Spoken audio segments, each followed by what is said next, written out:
네, 오늘 본문은 에베소서 말씀인데요. 구약의 신약의 복음서라고 말할 수도 있고 그 복음이 가장 명확하게 요약되지 않았냐 그런 말씀을 가지고 성도의 아름다운 삶이 있다면 제목을 잡았는데요. 제목을 이렇게 잡을까 하다가 바꿨는데 10절에 보면요. 우리는 그가 만드신 바라 그리스도 예수 안에서 선한 일을 위하여 지으심을 받은 자니 이 일은 하나님이 전에 예비하사 우리로 그 가운데 행하게 하심이라 그렇게 말씀했거든요. 거기에서 선한 일을 위하여 지으심을 받은 자 오늘 따서 제목을 할까 하다가 제목을 바꿔봤어요. 성도의 아름다운 삶이 있다면 무엇일까? 연속해 3주 이어서 첫 번째는 우리가 아름다운 고백, 지난주에는 부끄러운 고백이었고 오늘은 그래서 우리가 아름다운 삶을 살려면 과연 아름다운 삶을 있는 것이고 있다면 무엇이고 그렇다면 우리는 그렇게 살아야 될 것인지 생각해보는 시간을 갖기를 바랍니다. 사람들의 삶의 모습을 보면서 우리는 많이 낙심하기도 하고 절망하기도 하고 또 실족하기도 하고 그래요. 우리 살아가는 이 세상의 삶의 모습들이 보면 참 다 그렇지요. 전쟁이라고 표현할 수도 있고 싸움, 주로 먹고 살기 위한 싸움, 그리고 내가 살기 위한 싸움. 세상이 나 중심이다 보니까 나를 위해서, 나를 지키기 위해서 또 내 인생을 지키기 위해서 어쨌든 살아가다 보니까 세상 끊임없는 갈등과 싸움이고 그리고 어느 모임이든 어느 단체든지 항상 대립되는 관계가 있고 문제가 생기고 또 자기 중심 살다 보니까 상대방을 모함할 수밖에 없고 속일 수밖에 없고 그렇게 해서 또 문제가 올 수밖에 없고 그리고 이 사람 말 들으면 이 사람 말이 옳은 것 같고 저 사람 말 저 사람 말이 옳고 그런데 두 사람이 서로 옳은 말 하고 있는데 두 사람을 한 군데 모아놓으면 서로 하나 되지 않고 갈등 가운데 있고 싸움하고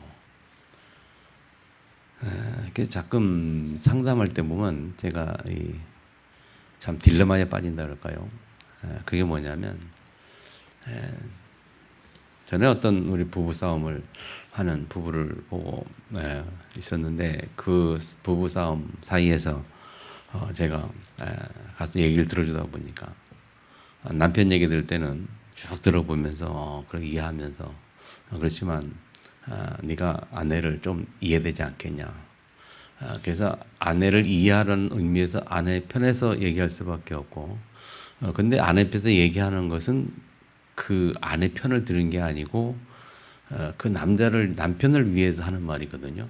남편 네가 살기 위해서 네가 스트레스 받지 않고 살기 위해서 좀 때로는 이해하고 포기하고 그렇게 하라.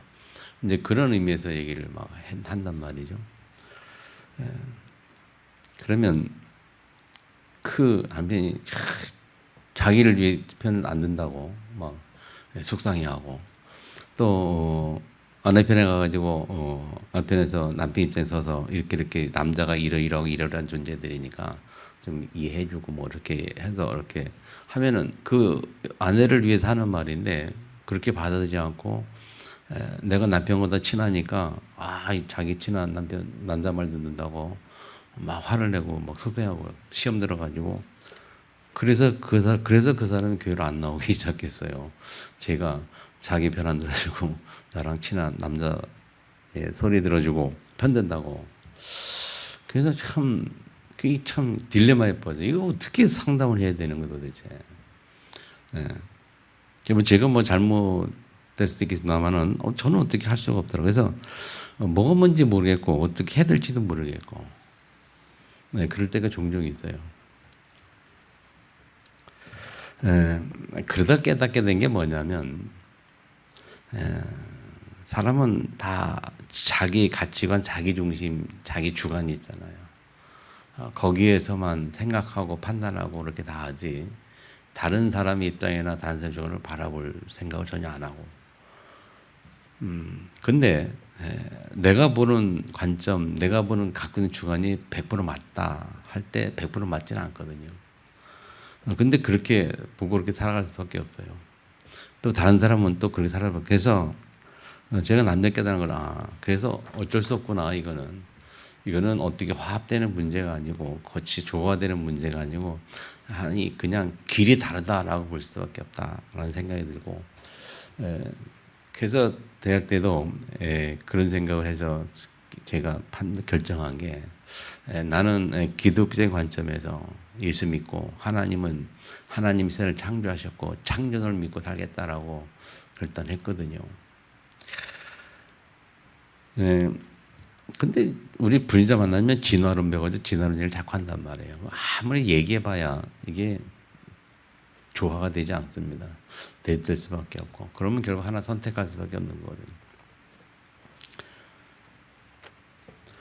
그런 저런 생각을 하면서 그런 질문을 해봤어요. 사람의 본질이 뭘까? 도대체 이 사람이라는 그 사람 속성 그 본질이 뭘까?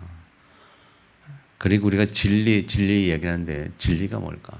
진리는 영원히 변하지 않는 거 아닙니까? 로마서 16장 25절 보면 뭐라고 이렇게 되어 있습니까?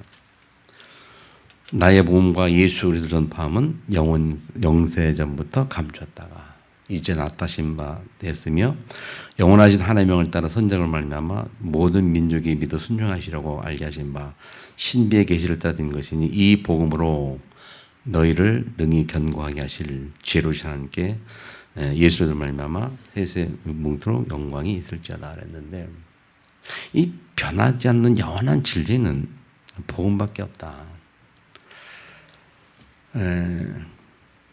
그렇게 볼 때요 사람의 본질이 뭘까? 그럼 진리는 뭘까 할 때 사람의 본질은 정말 사람의 원래의 참된 속성 본질은 창세기 1장 27절입니다. 하나님의 형상대로 창조되어진 그 인간이 가장 정확한 인간의 본질이에요. 진리라고 말할 때 우리 인생의 삶에서 말하는 거거든요. 삶에서 진리, 우리 인생의 진리는 복음밖에 없습니다. 영원한 복음. 그 복음이 뭡니까? 창세기 1장 28절입니다. 하나님이 주신 축복의 말씀이에요. 너희는 생육하고 번성하여 땅에 충만하라. 땅을 정복하고 다스려라. 땅에 기는 것, 공중에 나는 새, 물에 사는 물고기 모든 것을 다스려라 그랬거든요. 그것이 우리 삶의 진리입니다. 다른 것이 진리가 있을 수가 없어요. 그렇다면 구원받은 자의 삶은 뭐고 구원받은 삶의 중심은 무엇일까요? 구원받은 자의 삶은 뭡니까? 하나님이 주신 축복의 삶을 회복하는 거잖아요. 창세기 1장 28절의 말씀을 회복하고 누리는 거거든요. 그게 삶이란 말이에요. 그것을 예수님이 어떻게 표현했는가 하면 땅끝 모든 온천하 만민 모든 족속을 표현했어요. 땅을 정복하고 다스리라 한 말이 같이 연결이 되죠. 그렇게 살아가는 인생의 삶의 중심이 과연 어떠해야 할까요? 그래서 나 중심이 아니라 하나님 중심으로 우리가 바꿔야 되는 얘기를 하는 거 아닙니까? 하나님의 중심으로 갈 때에 하나님 나의 주인 될 때에 우리가 땅까지 갈 수 있는 성령 충만하고 권능 얻을 것이고 갈 수밖에 없어요. 나의 힘으로 가는 것이 아니고 내 능력으로 가는 것이 아니고 내 지혜와 내 지식과 내 판단과 나의 모든 것 아무리 내 모든 걸 다 돈해도 하는 게 아니고 아멘. 하나님의 은혜로 가는 거예요. 오직 성령 충만을 할 수 있는 거예요. 그것이 우리 삶의 진리입니다. 아멘. 오늘 여러분들이 설교를 들을 때, 메시지 들을 때 제 말로 듣지 마시고 하나님 말씀으로 들으셔야 합니다. 제가 하는 말로 들으면 안 돼요. 왜냐하면 저도 사람입니다. 사람인지라 부족하고 완벽하지 않습니다. 제가 전하는 이 말씀, 복음, 이 진리만 완벽하고 온전하지 저는 완벽하지가 않아요. 온전한 완벽한 진리를 전하는 자, 하나님의 말씀을 위임받아 전하는 자는 온전하지 완벽하지 않습니다. 그러나 그 속에 있는 진리, 복음은 완벽하기 때문에 그것만을 들어야 합니다. 우리가 가끔 좀 뭐랄까 착각한다 그럴까요? 뭐냐면 뭐 대단한 사람, 훌륭한 사람이 와서 말하면은 굉장히 감동받고 그렇지 않아서 말하면 좀 덜 감동하고. 예를 들어서 대통령이나 막강한 직함과 힘을 가진 사람이 딱 와서 막 하면은 뭔가 좀 그리고 저 거지 가서 말하면 좀 다르잖아요. 근데 대통령이 와서 복음을 전하나 거지가 와서 복음 얘기를 하나 진리는 진리고 똑같잖아요. 그런데 받아들이는 건 왜 우리가 다를까요? 다르거든요. 받아들이는 건. 대통령이 말하는 거하고 거지가 말하는 건 받아들이는 건 다르. 똑같은 말인데 받아들이는 건 달라요. 생각해 볼 필요가 있겠죠. 왜 그럴까요?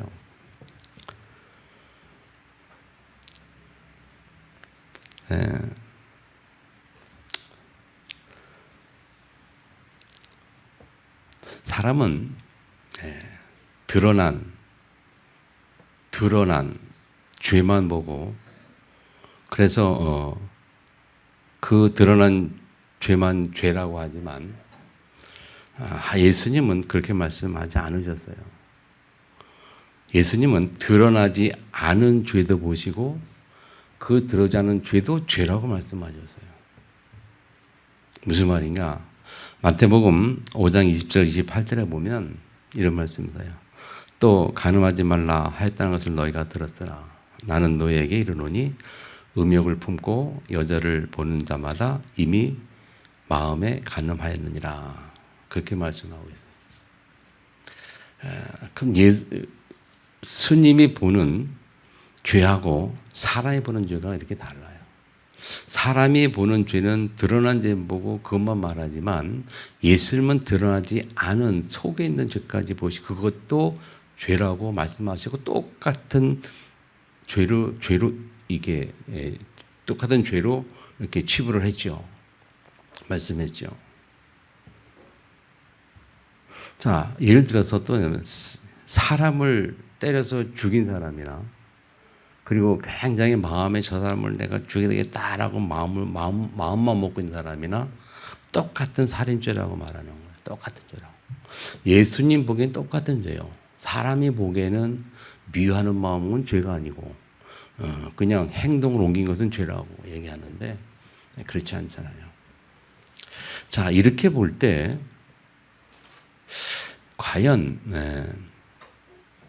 우리가 어떻게 세상을 봐야 될 것인가? 믿는 하나님의 자녀가 세상을 볼 때 어떤 관점 어떻게 될 것인가 좀 생각해 볼 필요가 있겠죠. 그리고 아까 말했던 제가 복음을 전한다고 또 전하는 거하고 그리고 서울에 있는 훌륭하신 목사님 와서 메시지 하는 거하고 똑같은 복음 얘기한다면 똑같은 진리일 텐데 그래서 누가 강대상에서 복음 말씀 전하든 하나님의 음성으로 들려지는 은혜가 있는 사람이 복 있는 자예요. 아멘. 하나님의 은혜를 음성을 듣는 자들이 복 있는 자예요. 그래서 예배가 살아있는 예배가 돼야 되고 살아있는 예배를 여러분이 승리해야 합니다. 하나님의 음성을 들어야 되니까 예배를 통해서 사람의 음성 듣지 말고 하나님의 음성을 들어야 되니까. 분명히 우리가 아는 것은 한 주간 동안 하나님 우리의 삶을 두고 주시는 하나님의 말씀이 분명히 이 예배에 있을 것이다. 아멘. 있거든요, 분명히. 그래서 한 주간 동안 이번 한 주간의 삶을 어떻게 살 것이냐 그 삶을 살아갈 수 있도록 하나님 우리에게 힘을 주시고 은혜 주시고 능력 주시는 방법들이 이 예배예요. 그렇다면 이 예배를 누가 서서 말씀을 증거하든 우리는 하나님의 음성을 들어야 한다니까요. 그런 은혜가 있기를 축복합니다. 자, 그러기 위해서 우리는 정말 정확한 복음을 우리가 실제 복음을 잘 이해를 해야 돼요. 오늘 에베소 1장은 복음 메시지거든요. 우리가 철저하게 이해할 거 깨달을 게 뭐냐면 우리가 예수 믿기 전에 삶이 어땠느냐. 자, 우리가 완벽하지 않기 때문에 아까 말씀한 우리는 자꾸 드러난 줄로 예수님 안 하거나 그리고 우리 살아가는 삶에서 대립과 갈등과 많은 이런저런 관계 속에서 말이죠. 우리는 어떻게 판단의 기준도 잘 모르고 어떻게 할지도 모르고 그런 때가 있어요. 그래서 우리에게 필요한 것이 그리스도라니까요. 오직 진리는 예수밖에 없다. 예수가 그리스도라는 복음밖에.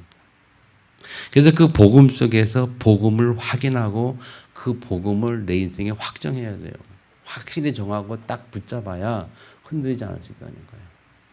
사람 바라보면 실망합니다. 무너집니다. 우리가 바라보는 대상은 사람이 아니고 하나님이에요. 맞습니까? 사람 보고 예수 믿지 않았고 우리 인생 문제 해결하기 위해서 예수 믿었어요. 그래서 우리 인생 해결하신 하나님, 예수님 바라보고 사는 거예요. 그 신앙생활이 세상 살아가면서 이런저런 환경 속에서 어떤 문제, 사건이나 그런 거에서 우리가 흔들린다면 안타까운 신앙이거든요. 우리가 하나님 바라보고 오직 주님 바라보고 하나님 절대 주권 속에서 예수님 복음 가지고 하나님 바라보고 살아가는 삶 속에서 이런 모든 것들을 해석하고 바라볼 때에 믿음으로 바라보고 말씀의 주관으로 말씀 속에서 바라보고 하나님의 관점에서 바라보고 그게 신앙생활이 그게 신자예요. 내 관점이 아닌 하나님의 관점에서 바라보는 게 신자가 세상을 바라보는 관점이에요. 그래서 말씀하신 것이 그거예요. 지난주 이어서 계속 말씀하신 게 하나님께서 요셉이 그랬어요. 하나님께서 보내셨고 하나님께서 그렇게 하셨고 하나님께서 문제를 주셨고 하나님께서 총리도 만들어 세워주셨고 그게 굉장히 인생의 아름다운 고백이에요. 하나님께서 하셨다는 거예요. 부끄러운 고백이 뭐냐? 하나님의 주권을 인정하지 못하는 형들의 모습. 분명히 하나님 주권을 인정하는 자가 이 형들에게 용서해 줬거든요. 근데 그게 환경이 딱 닫히고 사건이 터지니까 그게 안 믿어진 거예요. 아버지가 돌아와야 되는 그 요셉 말이 믿어졌거든요. 그래서 기분 좋게 막 잘 지냈단 말이에요. 아버지 딱 돌아가시니까 그 믿음이 싹 사라져 버렸어요. 여러분, 흔들리지 않는 믿음으로 승리하길 바랍니다. 진짜 사람의 본질이 뭐냐? 한번 잘 생각해 보세요. 본질이 뭐냐? 우리 삶의 진리가 뭐냐 말이죠. 많은 생각이 됩니다. 예수 믿기 전에 우리는 분명히 성경 말을 너희가 허물거려 죽었다 그랬어요.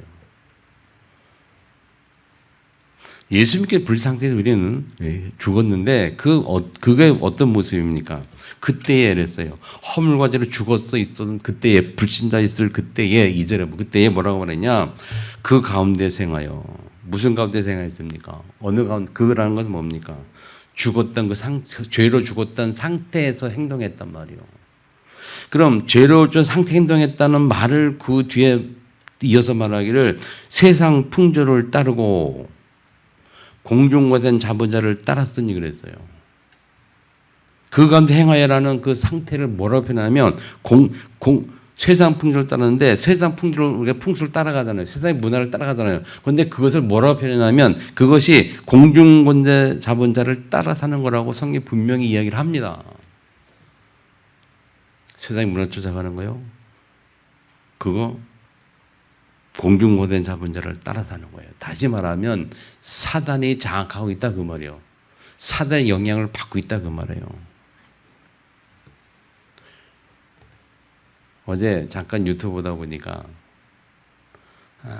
이단이라고 말하면서 이단 내용이 뭐냐면 이 김기동 목사가 서울에 그 귀신론 해가지고 이단들이 막 든 사람이거든요. 근데 그렇게 뭐 귀신 얘기만 한다고 이단이라고. 제가 보기엔 김기동 목사가 100% 이단은 아닙니다. 이단성 있을 수 있지만 100% 아니에요. 왜? 그분이 예수가 그리스도, 예수가 하나님 만나는 길 그 복음 얘기를 안 하는 거 아니거든요. 그분 예수 얘기하거든요. 예수를 믿어야 된다 얘기하거든요. 다른 얘기 안 해요. 귀신 얘기를 많이 할 수는 있습니다만은 그러나 예수가 하나님 만나는 길, 예수가 우리가 우리를 구원하는 그 복음 그것을 부인하지 않고 그걸 얘기 안 하는 거 아닙니다. 저는 예전에 침례 있을 때부터 그분을 그렇게 생각했어요. 과연 진짜 이단인가? 난 아무리 그 메시지 들어봐도 예수가 그리스도라고 말하고 예수 복음 전하더라고요.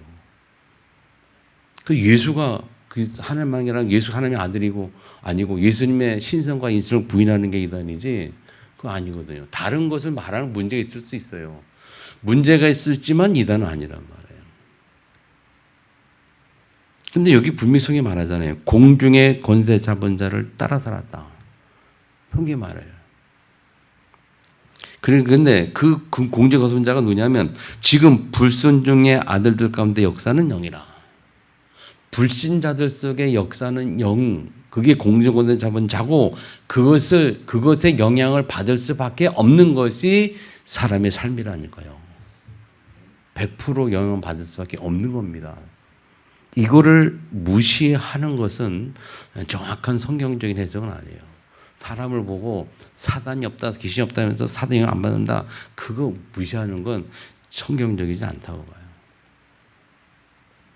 그래서 3절에 보니까 그 영향을 따라 하는 게 뭔지 아세요?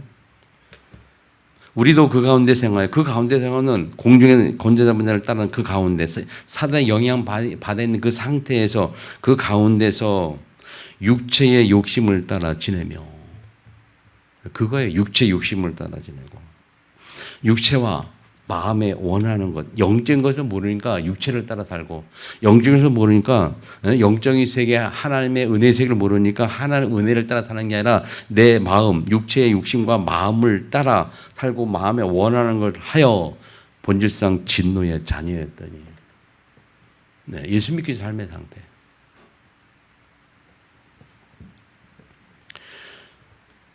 본질상 아까 서론에 말씀드렸죠. 사람의 본질이 뭘까 할 때 예수 만나지 못한 사람의 본질은 뭘까요? 여기 성경에 진노의 자녀입니다. 진노의 자녀. 인정하든 인정하지 않든 그들이 성경에 말하기를 진노의 자녀다. 그렇게 볼 때 우리의 구원은 보통 은혜가 아닙니다. 완전한 구원이요, 온전한 구원이요. 아멘.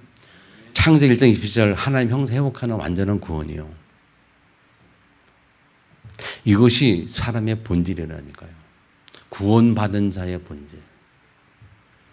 승리하시기 바랍니다. 불신자의 본질과 구원받은 사람의 본질은 다릅니다. 여러분이 분명히 정리하시기 바랍니다. 우린 달라요. 우린 마귀 자녀가 아니에요. 우린 마귀 영향받는 자가 아니에요. 마귀에게 속을 수는 있어요. 사람이기 때문에 마귀에 속을 수 있어요. 그래서 때로는 마귀에 속아서 또 범죄할 수도 있어요. 그래서 그 죄는 회개한 게 아니고 정확히 말하면 죄에 대해서 말하기를 우리 죄는 회개성은 일회성입니다. 한 번만 회개하는 거, 예수를 회개하는 거고 그 다음에 짓는 죄에 대해서는 회개가 아니고 정확히 말하면 고백이에요. 자백이고 고백이에요. 그래서 요한일서 1장 9절에 뭐라 말하냐? 우리 죄를 자백해서 자백해라. 고백해라. 예수님이 다 용서해 주셨는데 고백을 하라는 거예요. 그럼 왜 고백해야 되느냐? 죄책감에서 벗어나려고. 또 사단에 매이지 말라고. 우리가 고백 안 하면요. 그게 죄책감에 사로잡혀서 사단에 매인다니까요. 무슨 얘기인가 하면 우리 속담에 도둑놈이 제발들이다 그런 말이 있잖아요. 도둑질하고 못 산다니까요. 속에 제발들인 게 있어가지고. 똑같아요. 죄 가운데 있으면요. 우리 마음이 그래요. 그래서 사단이 자꾸 그 마음을 건드린다니까. 그래서 죄를 자백하라, 고백하라. 이미 다 용서됐는데 너희가 죄를 자백하라. 왜? 자백해야 너희가 또 하나님 은혜와 하나님 평강과 그 기쁨을 또 회복하느니라. 아멘. 그리고 죄는 하나님과의 나의 관계 속에서 고백하고 회개하는 것이지 이게 공포하는 게 아니잖아요. 천주교가 그것 때문에 문제지 않습니까? 천주교 신부가 죄 용서해 주는 거 다 받들었고 루터가 그거 가지고 종교 개혁한 거 아니에요. 모든 사람은 믿음을 살려면서 하나님께 직접 고백할 수 있고 직접 회개할 수 있다. 그 사람을 통해서 내가 용서받잖아요. 그게 루터의 그 신앙 종교 개혁의 내용이란 말이에요. 그래서 개신교는 하나님 관계 속에서 하나님과의 죄를 고백하고 자백하고 죄를 고백하고 용서받고 죄를 자백해서 평안 얻는 거거든요. 믿으시기 바랍니다. 우리는 완전한 구원을 받은 사람이에요. 온전한 구원. 그래서 구원받은 하나님의 본질은 뭡니까? 이 창세기 1장 27절의 회복이라니까요. 자, 그 강했던 우리를 하나님께서 구원하셨는데 그 구원하신 내용이 뭡니까? 4절부터 7절까지 보면 하나님의 긍휼이 풍성하신 하나님이 우리를 사랑하신 그 큰 사랑을 인하여 그랬어요. 사랑을 인하여. 하나님의 사랑을 인하여. 그죠? 그래서 하나님 사랑으로 인하여 우리가 예수를 믿음으로 말미암아 5절에 허물로 죽은 우리를 그리스도와 함께 살리셨고 구원받은 자의 삶의 상태가 뭐냐? 그리스도와 함께 우리를 살렸어요.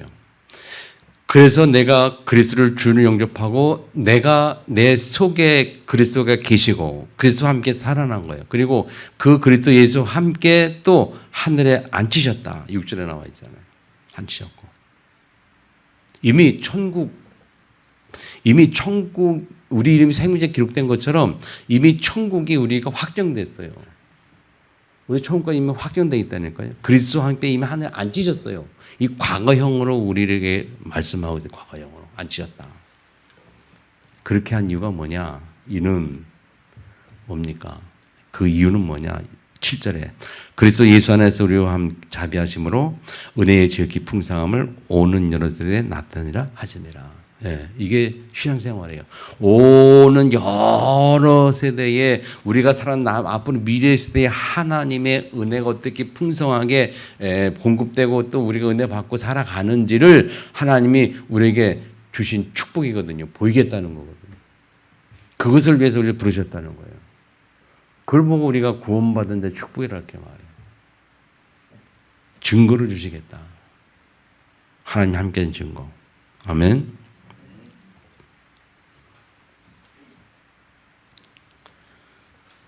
승리하기 바랍니다. 그래서 우리의 삶은요, 하나님의 은혜의 삶을 증거하는 거예요. 하나님 나와 함께 하신다는 사실을 보여주는 거예요. 그래서 요셉이 그렇게 했던 것처럼 하나님 함께 사실을 보여준 것처럼 우리 삶 자체가 하나님 함께 하신다, 하나님 축복을 누린다 하는 것을 부인들에게 보여주는 거예요. 하나님 내게 살아계시 어떻게 보여주느냐? 하나님 나와 함께 어떻게 보여주느냐? 어떤 모습을 가지고 보여주겠습니까? 한번 생각해 보시죠, 여러분. 어떤 증거를 주고 어떻게 보여주겠습니까? 뭘까요? 자, 쉽게 얘기해서 뭡니까? 문제가 와도 흔들리지 않을 때, 어떤 핍박이 와도 다 평안하고 감사하면서 흔들리지 않을 때, 사람이 그렇게 뭐하고 막 그래도 하나님 살아계셔 뭐 주권 믿으면서 상관없다. 그 흔들리지 않을 때. 그러니까 불신자들이 할 수 없는 것을 우리가 할 때 그 말이거든요. 그럼 불신자가 할 수 없는 우리가 할 수 있는, 불신자 할 수 없는데 우리는 할 수 있는 일이 뭐가 있을까요? 그게 하나님이 함께 하실 때에 할 수 있는 일들이에요. 그게 뭘까요? 환난 가운데 핍박 가운데서 누리는 평안과 기쁨, 감사. 문제가 와도 감사하는 거. 불신자 문제 절대 감사네. 근데 우리는 왜 감사합니까? 문제 속에 하나님 축복의 계획이 있으니까.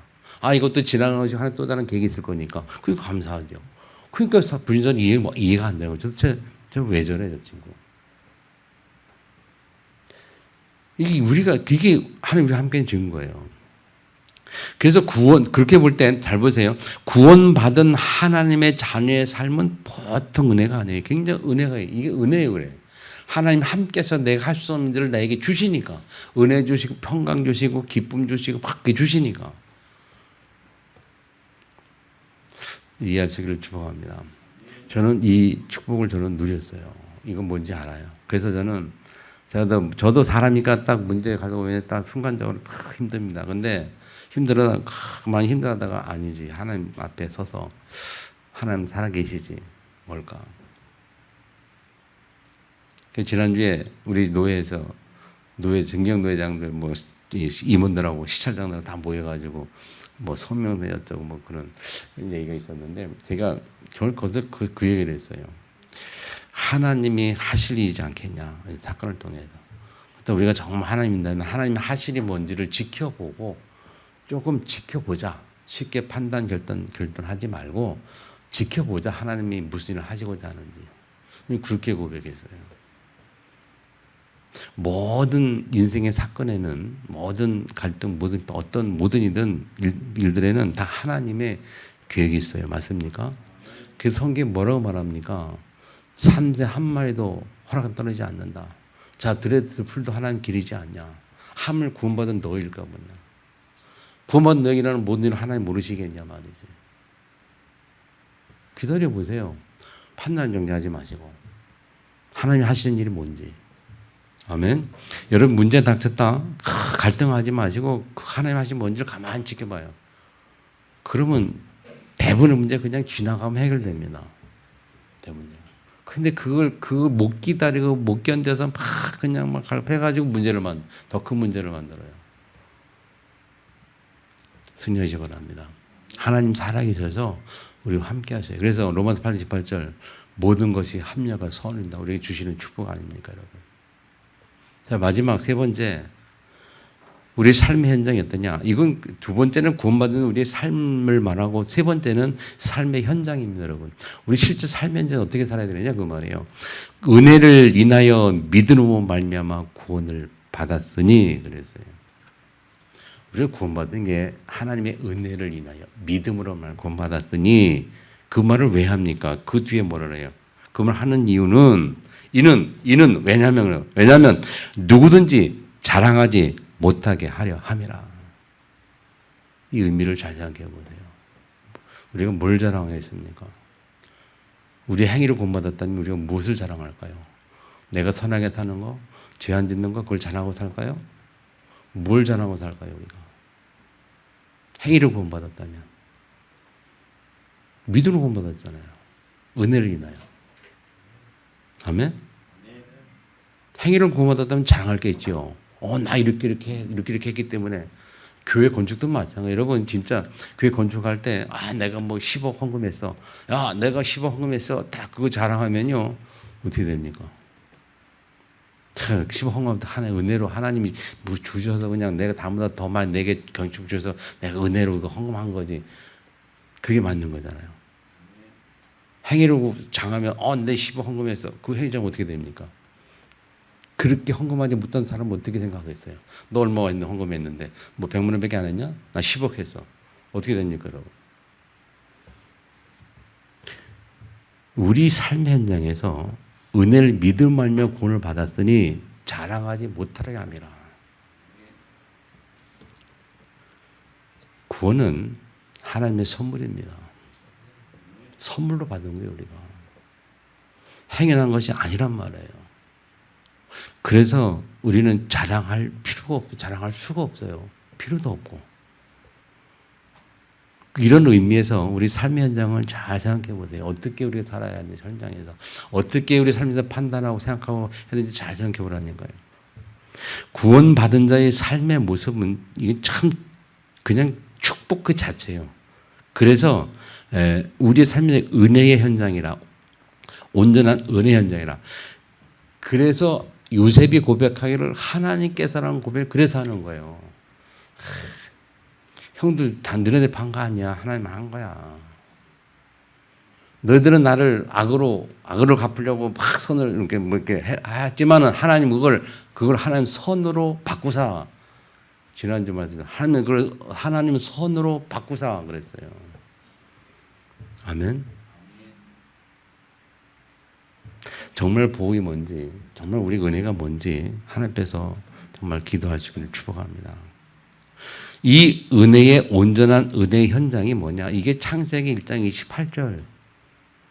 어떤 현장이냐? 아니 두 번째 구약에 하는 그 두 번째가 창 1장 28절 정복한 삶이고, 세 번째 이 우리 삶의 현장은 어떻게 표현한가 하면 이 모습이, 이 현장이 어디냐? 에덴 동산의 아담과 같은 거예요. 에덴 동산에 있는 아담, 그 모습이 이 현장이에요. 에덴 동산 아담은요, 다 저기밖에 없어요. 그냥 이 기쁨, 감사, 하나님 함께하는 축복. 거기에 뭐 다툼이 있으니까, 미움이 있었으니까, 질투가 있었으니까, 뭐가 갈등이 있었으니까 없었잖아요. 에덴 현장이 파라다이스라잖아요.